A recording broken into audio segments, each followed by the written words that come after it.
हमारे आदरणीय पथिक जी ने बहुत सुंदर वैराग्यप्रद भजन आप लोगों को सुनाए। सबको अच्छे लगे? उनकी बात से सहमत थे सभी? तो मेरे साथ कौन कौन चलेगा 15 तारीख के बाद?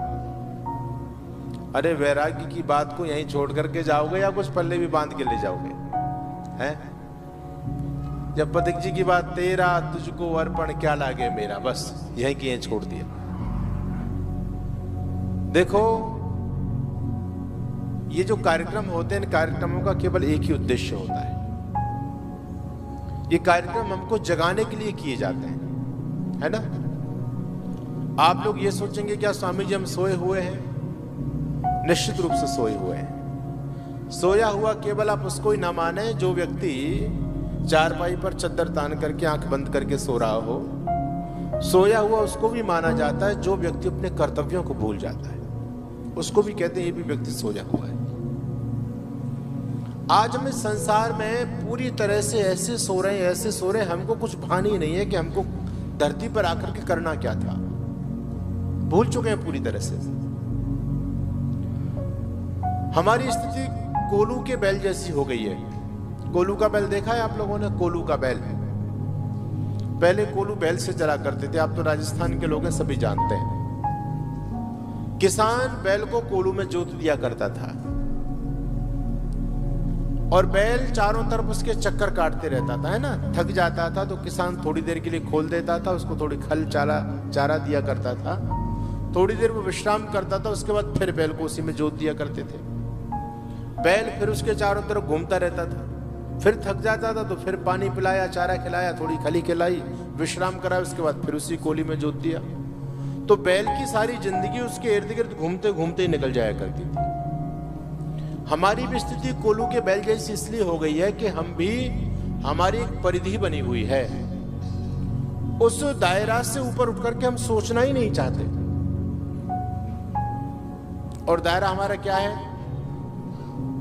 बालक बच्चे पैदा करना, घर गृहस्थी बसानी है, मकान बनाना है, बच्चों को सेट करना है ना? बस इतनी सी हमारी सोच है। हम सुखी रह जाए, हमारा परिवार सुखी रह जाए, इससे ज्यादा हम उठ करके सोच नहीं पाते। इसलिए मैं कहता हूं ये जो सत्संग होते हैं ना, ये मोह की निद्रा को तोड़ते हैं। ये हमारी नींद को दूर करने के लिए सत्संग किए जाते हैं। साधु संत विद्वान हमको चेतना देने के लिए धरती पर आते हैं। तो आवश्यकता है जागने की। हम लोग जगे होते हुए भी सो रहे हैं। अच्छा बताओ, इस दुनिया में आंख वाले लोग ज्यादा हैं, अंधे लोग ज्यादा हैं? क्या मानते हो आप लोग? हैं? अरे बोलो तो सही, हाँ या ना। आप क्यों मौन बैठे हो? आप भी बोलो। आंख वाले ज्यादा है जी। हमारे प्रोफेसर साहब कह रहे हैं अंधे ज्यादा हैं। एक बार कहते अकबर ने बीरबल से पूछा कि बीरबल ये बताओ, दुनिया में आंख वाले लोग ज्यादा हैं या अंधे लोग ज्यादा हैं? तो बीरबल बड़े बुद्धिमान थे। बीरबल ने कहा सम्राट, दुनिया में अंधे लोग ज्यादा हैं। अकबर ने कहा बीरबल, लगता है तू पागल हो चुका है। अरे मूर्ख, अंधा तो कोई कोई नजर आता है, सबकी आंखें होती हैं, सब लोग देखते हैं। लेकिन बीरबल ने कहा नहीं सम्राट, दुनिया में अंधे ज्यादा, आंख वाले तो कोई कोई होता है, बहुत कम लोग हैं आंखों वाले तो। अकबर ने कहा तुम सिद्ध करो। कैसे सिद्ध करोगे? बीरबल ने कहा चिंता मत करो। कहते हैं बीरबल दूसरे दिन अपने घर पे आया, अपने बच्चे को साथ लिया उसने, और अपने बच्चे के हाथ में एक रजिस्टर थमा दिया, एक पेन थमा दिया, और बच्चे से कहा बेटा 2 लिस्ट बनानी है तुझको। ऊपर हेडिंग डाल दे अंधे व्यक्तियों का नाम, और दूसरे कागज पर हेडिंग डाल दे आंख वाले व्यक्तियों के नाम। अब बीरबल अपने बच्चे को लेकर के नगर के चौराहे पर पहुंच गया। बीरबल ने अपना जूता उतारा और जूते के नीचे थोड़ी सी लकड़ी लगाई, ऐसे उल्टा करके जूते को उल्टा किया, नीचे लकड़ी लगाई और जूते को घुमाना शुरू कर दिया उसने। अब जो भी कोई व्यक्ति आए वो यही प्रश्न करे, बीरबल क्या कर रहे हो?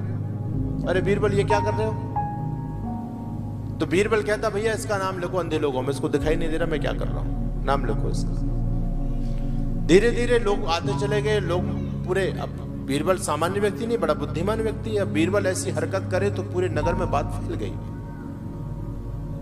मंत्री लोग आए, उन्होंने पूछा बीरबल क्या कर रहे हो? बीरबल ने कहा इसका भी नाम लिखो अंधे लोगों में। आखिर शाम हो गई और शाम होते होते जब अकबर तक बात पहुंच गई तो अकबर से भी रहा नहीं गया और अकबर भी आ गया और अकबर ने भी आकर के यही प्रश्न किया, बीरबल क्या कर रहे हो? तो बीरबल ने अपने बेटे का, बेटा इनका भी नाम लिखो। अब सबके नाम लिखे जा चुके थे। दूसरे दिन जब बीरबल सम्राट अकबर के सामने पहुंचे राज्यसभा के अंदर, तो बीरबल ने कहा कि महाराज मैं कल के प्रश्न का जवाब आपके सामने लेकर के आया हूं, आप चाहें तो आपको लिस्ट दे दूं। अकबर ने कहा दो। तो सबसे पहले बीरबल ने कहा देखो मैंने कहा था दुनिया में अंधे व्यक्ति ज्यादा होते हैं, मैं सबसे पहले आपको अंधे लोगों की लिस्ट सौंप रहा हूं। अब जैसे बीरबल ने अंधे लोगों की लिस्ट देखी तो सबसे पहले अकबर ने जब लिस्ट देखी तो सबसे ऊपर अकबर का ही नाम था।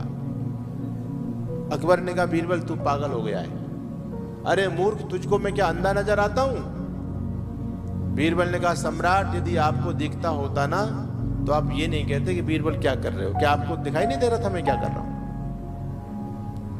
मानो भाव एक बात पकड़ने का प्रयास कीजिए, परमात्मा ने हम सबको दो आंखें दी हैं, लेकिन एक तीसरी भी आंख है जो हम सबकी बंद है ना? आप लोगों ने कहानी सुनी होगी भगवान शिव की, तो शिव जी के कितने नेत्र थे बोलो? तीसरा नेत्र कहां था? यहां पर बीच में था क्या? आपने देखा है कोई 3 नेत्र का बच्चा पैदा हो जाए आपके घर में तो क्या करोगे? शिव जी मान करके पूजा करोगे उसको विदा कर दोगे, बोले जा भाई कहां से पैदा हो गया है? अरे शिव जी की हमारी तरह 3 आंखें नहीं थी, जैसे हमारे 2 आंखें ना, वो तीसरी आंख इस प्रकार की नहीं थी। ये 3 नेत्र हम सबके भी हैं और शिव जी के भी हैं, लेकिन शिव जी का तृतीय नेत्र खुल गया था, हमारा खुला नहीं। अंतर केवल इतना, जिस व्यक्ति का एक तीसरा नेत्र खुल जाता है वो शिव बन जाता है, वो संसार का कल्याण करता है, और जिसका एक तृतीय नेत्र बंद होता है वो शव बन करके जीवन को ढोता रहता है। अंतर केवल इतना है। तो आंख खुलने से मतलब है, तृतीय नेत्र खुल जाने से मतलब है। हम सभी देख रहे हैं। अच्छा क्या महर्षि दयानंद ने अकेले नहीं देखा क्या? मूर्ति पर चूहे को चढ़ता हुआ देखा किसने? बालक मूल शंकर ने। और देख करके उनके मन में तृतीय नेत्र खुला हुआ था, तत्काल उस सीन को कैद कर लिया दिमाग में। और आपके राजस्थान में बीकानेर जाते हैं तो देशनों के एक स्थान आता है, वहां करणी माता का मंदिर है, मैंने देखा है, और वहां चूहे रहते हैं, है ना? करणी माता के मंदिर, कोई चूहा मर भी जाए तो चांदी और सोने का चढ़ाना पड़ता है, और आप जो कुछ भी रखेंगे वो आपके आंखों के सामने ही लेकर के चूहे लेके भाग जाएंगे, खा जाएंगे। लेकिन हमारा ये नेत्र बंद है, ज्ञान रूपी तृतीय नेत्र बंद है, इसलिए हमारे मन में कोई शंका पैदा ही नहीं होती। बालक मूल शंकर ने देखा तो तृतीय नेत्र ज्ञान रूपी चक्षु खुला हुआ था, तो तत्काल बात को पकड़ा और बोले ये शिव नहीं हो सकते। क्या बुढ़ापा हम लोग नहीं देखते हैं? क्यों जी? क्या मृत्यु होते हुए हम लोग नहीं देखते हैं? लेकिन एक बालक राजकुमार, जिसका नाम था राजकुमार सिद्धार्थ, राजकुमार हैं, बहुत बड़े राजा के पुत्र हैं। बचपन से ही मन में वैराग्य के भाव थे राजकुमार सिद्धार्थ के। पिता ने सोचा कि एक ही बेटा है, अगर यही वैरागी साधु संत बन गया तो फिर राजगद्दी को कौन संभालेगा? इसलिए पिता ने उस बच्चे के बचपन के भावों को दबाने को के लिए, और वो साधु ना बन जाए इस कारण से, पिता ने बचपन से ही उसके आसपास सारी भोग विलास की वस्तुएं प्राप्त करा दी। शादी कर दी गई, बहुत सुंदर रूपवती कन्या से विवाह हुआ, और ये प्रतिबंध था राजकुमार सिद्धार्थ के ऊपर कि राजकुमार सिद्धार्थ तुम कभी राजधानी से बाहर नहीं जाओगे, आपको जो कुछ भी करना है राजमहल के अंदर कीजिए, बाहर नहीं जाओगे। एक दिन राजकुमार सिद्धार्थ के मन में विचार आया, अरे आज तो घूम करके आना चाहिए। सारथी से कहा छंदक रथ तैयार करो, आज हम घूमने के लिए जाएंगे। सारथी ने रथ तैयार किया। राजकुमार सिद्धार्थ बैठ करके जा रहे थे तो रास्ते में देखा कि एक व्यक्ति जिसकी कमर झुकी हुई है, हाथ में डंडा लगा हुआ है, कमर झुकी हुई है, और बिल्कुल ऐसी कमर झुक करके धीरे धीरे छड़ी को टेक करके चल रहा है। ऐसा दृश्य राजकुमार सिद्धार्थ ने कभी पहले देखा नहीं था जीवन में। राजकुमार सिद्धार्थ ने छंदक से पूछा, सारथी से, कि छंदक ये क्या चीज है? छंदक ने कहा, राजकुमार ये बूढ़ा व्यक्ति है, वृद्धावस्था है ये, बोले ये क्या होती है? बोले आप नहीं जानते, ये शरीर की एक अवस्था है और ये सबकी आती है। आज आप युवा हैं, राजकुमार हैं, धीरे धीरे समय निकलेगा, बुढ़ापा आएगा, शरीर ढल जाएगा, जवानी ढल जाएगी, तो एक दिन आपकी भी कमर झुक जाएगी राजकुमार, आपके हाथ में भी डंडा आ जाएगा। बोले अच्छा ऐसा भी हो जाएगा? बोले हाँ। राजकुमार सिद्धार्थ ने पहली बार बुढ़ापा देखा आज। बोले चलो वापस चलो, अब नहीं घूमने चलेंगे, वापस चलो। सीधे महल में आ गए और महल में उस दिन राजकुमार सिद्धार्थ सोए नहीं। रात हो गई, सभी लोग सो गए, रानी भी सो गई, छोटा सा बेटा है वो भी सो गया, लेकिन राजकुमार सिद्धार्थ के दिमाग में वो बुढ़ापा का सीन घूम रहा है अभी। बोले अच्छा मैं इतना सुंदर हूं, मैं भी ऐसा हो जाऊंगा है? और मेरी ये यशोधरा लेटी हुई है, ये कितनी सुंदर रूपवती कन्या है, क्या ये भी किस दिन ऐसी कुरूप हो जाएगी? इसकी भी कमर झुक जाएगी, इसकी भी हाथ में डंडा आ जाएगा क्या?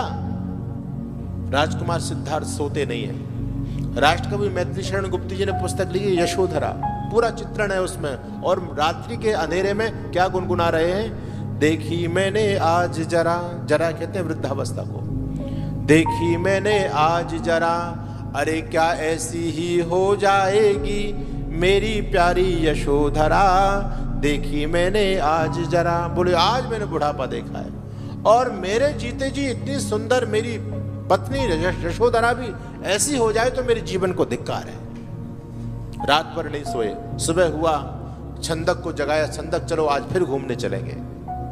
छंदक ने रथ को फिर उठाया, तैयार किया और राजकुमार सिद्धार्थ को बिठा करके जैसे छंदक लेकर के जा रहे थे, रास्ते में एक दृश्य देखा राजकुमार सिद्धार्थ ने, और देखा तो 4 व्यक्ति अपने कंधों में अर्थी को रख करके लेकर के जा रहे हैं। पीछे लोगों की भीड़ चल रही है।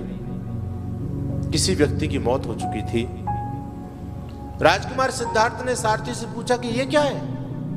बोले महाराज ये कोई मुर्दा है, उसको लेकर के जा रहे हैं, शमशान भूमि में लेकर के फूंक देंगे उसको। बोले ये क्या होता है? कि ये व्यक्ति की मौत हो जाती है। आपने कल एक वृद्ध व्यक्ति देखा, एक अवस्था आती है जब व्यक्ति बूढ़ा हो जाता है, बूढ़े होने के बाद में उसका शरीर समाप्त हो जाता है और फिर उसको लोग लेकर के शमशान भूमि में ले जाकर के फूंक देते हैं, जला देते हैं। बोले अच्छा ये मौत है? सबकी मौत होती? बोले सबकी होती, चलो वापस, अब नहीं जाना। राजकुमार सिद्धार्थ वापस महलों में आ जाते हैं। उस दिन तो फिर सोए नहीं, 2 रात हो गई थी बिना सोते सोते, लेकिन उस दिन उन्होंने पूरा मन बना लिया कि ऐसे जीवन को धिक्कार, ये मौत, कब तक हम मरते रहेंगे, कब तक हम बूढ़े होते रहेंगे।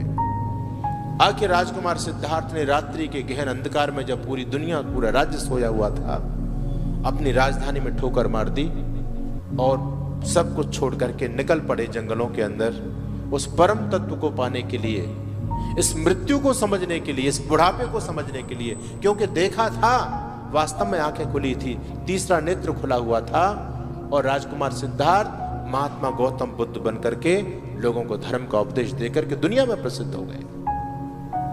निवेदन में कह रहा था, वेद भी यही कहता है, अक्षणवंता कर्णवंता सखायो, वेद भी यही उपदेश करता है। अरे आंखों वाले देखो, कानों वाले सुनो। हमारी आंख है लेकिन फिर भी हम नहीं देख पा रहे, कान है लेकिन फिर भी नहीं सुन पा रहे हम। आश्चर्य की बात है, कितने हम बहरे हो चुके हैं, कितने अंधे हो चुके हैं। तो जागरण का समय है, जागना चाहिए हम सभी को। देखो एक बात, मैं कभी क्रांति की बात तो फिर करूंगा, आज तो शांति की बात करता हूं। अच्छा ये बताओ, हम सभी इस बात को मानते हैं कि हम सबका जीवन क्षणभंगुर है या नहीं? बोलो। आप लोगों में कोई ऐसा व्यक्ति है जो गारंटी के साथ में ताल ठोक करके कह दे कि इतने दिन तक जीऊंगा मैं? कोई कह सकता है? अरे मौत तो सबकी आएगी नहीं आएगी? बोलो। कोई अमर व्यक्ति भी बैठा है, वो कहता है मैं कभी मरूंगा ही नहीं, ऐसा व्यक्ति है क्या यहाँ पर? अच्छा मौत सबकी आनी है, आनी है नहीं आनी? अच्छा मौत की तैयारी किस किस ने कर ली? बोलो। जब हम इस बात को मान रहे हैं कि मौत आनी है, निश्चित रूप से आनी है, तो फिर आपकी तैयारी क्या है? उस मौत से निपटने का कुछ आपने कुछ सौदा तैयार किया नहीं किया? तो आप बोलो आप सोए हुए हो, नहीं सोए हुए हो? निश्चित रूप से सोए हुए हैं। जिस दिन हमको यह पता चल गया कि मौत आनी है, देखो महाभारत का प्रसंग आप जब पढ़ेंगे तो वहां पर एक प्रसंग आता है जब पांचों पांडव मूर्छित हो जाते हैं, चारों भाई, है ना? और युधिष्ठिर महाराज जब पहुंचते उस तालाब पर, जलाशय पर पानी पीने के लिए, तो वहां यक्ष ने युधिष्ठिर से संवाद किया, प्रश्न पूछे। तो एक बड़ा महत्वपूर्ण प्रश्न यह भी पूछा था यक्ष ने युधिष्ठिर से कि युधिष्ठिर, दुनिया का आश्चर्य बताओ कि दुनिया में सबसे बड़ा आश्चर्य क्या है। तो युधिष्ठिर जी ने यह नहीं बताया कि ताजमहल बहुत बड़ा आश्चर्य है, 7 अजूबे है ना, 7 अजूबे दुनिया में। अभी हम अजमेर गए तो हमने देखा वहां 7 अजूबे बने हुए, बोले दुनिया के 7 अजूबे हैं ये। तो ये 7 अजूबे की चर्चा नहीं आई। युधिष्ठिर कहते हैं, यक्ष महाराज, दुनिया का सबसे बड़ा आश्चर्य तो ये है कि इस दुनिया से लोग रोज चले जा रहे हैं, रोज, है ना, किसी किसी का नंबर रोज आ जाता है, और हम उसके इष्ट मित्र संबंधी उसको लेकर के कंधों पर रख करके शमशान भूमि तक पहुंचा देते हैं। लेकिन ये हमारे दिमाग में नहीं आ रहा है कि एक दिन हम भी किसी के कंधे पर चढ़ करके यहां तक पहुंचेंगे, हमारी भी यही मंजिल बनेगी। ये हम कोई नहीं सोचता। अच्छा बोलो, कुछ सोच रहा है या नहीं सोच रहा है? आप कह तो रहे हैं कि हाँ जी सोचते हैं। उस समय तो हर व्यक्ति सोचता है, अरे क्या जीवन है, यही तो होना है, हर व्यक्ति सोचता है। लेकिन ये आपका मरघट वैराग्य है, इससे कल्याण होने वाला नहीं है ना। मरघट वैराग्य, शमशान भूमि में सबको वैराग्य होता है, लेकिन थोड़ी देर के लिए होता है, उस वैराग्य से कल्याण होने वाला नहीं। वस्तुतः जिस दिन हमको यह पता चल गया कि हमारी मौत निश्चित है, जीवन क्षण भंगुर है, उस दिन आप ऐसे आराम से जीवन ऐसे नहीं जियोगे। आपके जीवन में आमूल चूल परिवर्तन हो जाएगा। आप इस प्रकार से आज बेहोशी में हम जो जीवन जी रहे हैं, ऐसे एक एक श्वास का उपयोग करोगे। यदि आपके अंदर जिस दिन ये तृतीय नेत्र खुल गया कि हाँ मैं दुनिया में पता नहीं कितने दिन का मेहमान हूं, हम केवल इन बातों को कहते रहते हैं, बस कहते हैं, लेकिन अंदर से विश्वास नहीं हुआ है हमको कि दुनिया से हमको जाना है। जिस दिन व्यक्ति को यह दृढ़ विश्वास हो गया कि नहीं, मैं ज्यादा दिन का मेहमान नहीं हूं, मेरा जीवन क्षण भंगुर है, उस दिन व्यक्ति इस प्रकार से जिएगा नहीं। वो व्यक्ति बहुत सतर्क सावधान होकर के जिंदगी व्यतीत करेगा।